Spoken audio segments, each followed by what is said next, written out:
Welcome back, car nerds! We've put together a compilation of the coolest and craziest cars from the silver screen. You will not believe how surprising the last one is. So let's get into it. Of all the cars in Fast and Furious, thousands, well, okay, maybe not thousands, but hundreds of cars have been used in the movie franchise. And no other car stands out the most like Brian O'Connor's bright orange Toyota Supra. This car was originally owned by Craig Lieberman, who served as the technical advisor for the first two movies. The car was originally yellow and fully modified. They changed the paint, body kit, wheels, and fenders to suit their tastes. I mean, this car has some pretty loud graphics, bright paint, and a massive spoiler. The modified Toyota Supra featured in the Fast and Furious cemented the early 2000s car modification scene in the minds of an entire generation. Did you know that the actual Toyota Supra that starred in the Fast and the Furious sold at auction for $550,000? But as cool as Toyota Supra is, you can't compare it to the Lotus Esprit from the James Bond movie, The Spy Who Loved Me. The Lotus Esprit S1 caused quite a stir when it launched in 1976. The iconic wedge shape and mid-mounted engine made it an instant hit. I mean, we are talking about the 70s here, where anything with pointed and almost razor-sharp edges was cool. Although the Lotus Esprit wasn't the fastest car Bond had, or the most desirable, it did stick with the British Bond car heritage, and came with a huge raft of gadgets. In that movie, not only did Bond have a cement sprayer hidden behind the number plate, but the car also had the insane ability to completely submerge in water and morph into a submarine. Simply having the Esprit featured as a Bond car would be enough to establish it as a classic. While underwater, the Lotus was fully ready for combat, coming armed to the teeth with mines, torpedoes, and even surface-to-air missiles. The car was designed by legendary automotive designer Giorgetto Giugiaro. The car carried on being built by Lotus right up until 2004. The last Esprit models were fitted with a thumping twin-turbo V8. Elon Musk bought the movie car for around $700,000. The Lotus Esprit was, in one word, unique. Next up, we have the Cadillac Miller-Meteor ambulance in Ghostbusters. If you've seen the original 1984 Ghostbusters movie, you will instantly remember this car. This car is nothing but a strange beast to look at. I mean, it was first a rusty black wreck of a car when we first saw the Cadillac Miller-Meteor ambulance in Ghostbusters. But after Ray did extensive repairs on it, it gained the nickname Ecto-1 and became a symbol of the Ghostbusters crew. Built as a combination of an ambulance and a hearse, it also found its way as a poltergeist fighting machine. Ecto-1 is definitely one of the most memorable cars of the Ghostbusters movies. The gadgets on this car are enough to rival a NASA space rocket. It had a myriad of lights and sirens, and the famous red and white color scheme. The company that built it, known as Miller-Meteor, was a coach-building company that started in the 1950s in the US. They specialized in Cadillac, and specifically modifying professional vehicles like ambulances and even some police cars.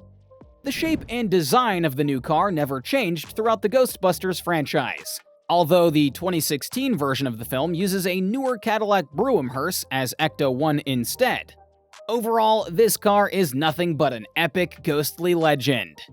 However, a car that is even more iconic than Ecto-1 is our second James Bond car on this list, the Aston Martin DB5. It was released in 1963 as a luxury grand tourer made by British luxury sports cars manufacturer Aston Martin. It was a slight upgrade from the DB4 which preceded it.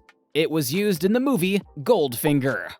The company was initially reluctant to get involved, but were finally convinced into a product placement deal. The car used in the film was the original DB5 prototype, with another standard car used for stunts.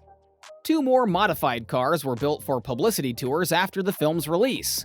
In January 2006, one of those cars was auctioned for more than $2 million. The DB5 also appeared in other Bond movies like GoldenEye and Tomorrow Never Dies. Also, among the more memorable moments in recent Bond films was the time Daniel Craig used the car to escape Silva in Skyfall. and employed the car's front-mounted machine guns to defend Skyfall Lodge. We all know that a James Bond film is not complete without a crazy and utterly impressive car, and this one literally does that. It also has some impressive gadgets, and the film's script initially had the car armed with nothing more than just a smokescreen. However, the gadgets rapidly increased as crew members began suggesting devices to install in it. For instance, the director's son suggested the ejector seat, which we saw in the Goldfinger movie. What else do you think was added to the car just for the movie? Let me know down in the comments. Oh man, just talking about that movie alone reminds me of the future. But one car that also takes you back to the future is the infamous DeLorean DMC-12. The DeLorean DMC-12 is one of the most beloved on-screen cars ever.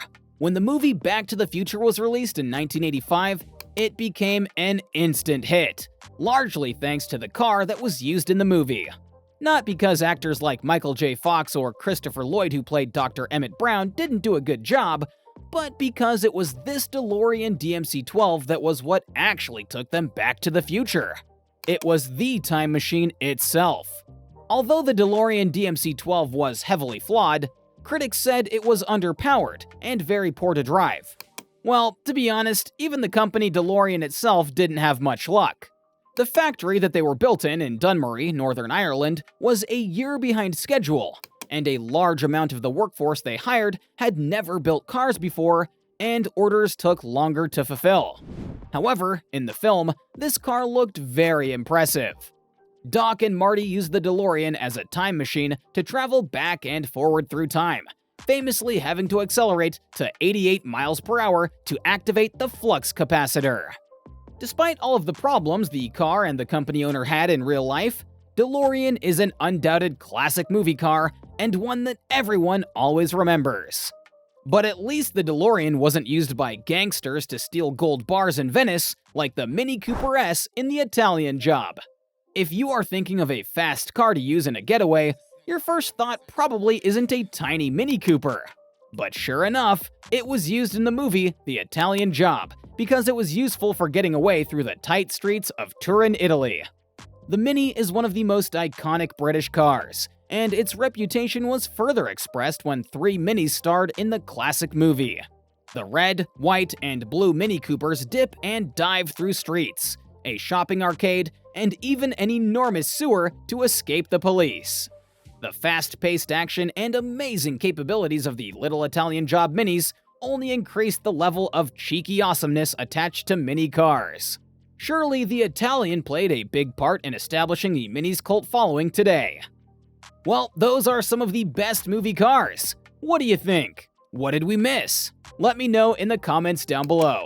If you enjoyed this video, give it a thumbs up, and do make sure you subscribe to our channel. I'll see you next time.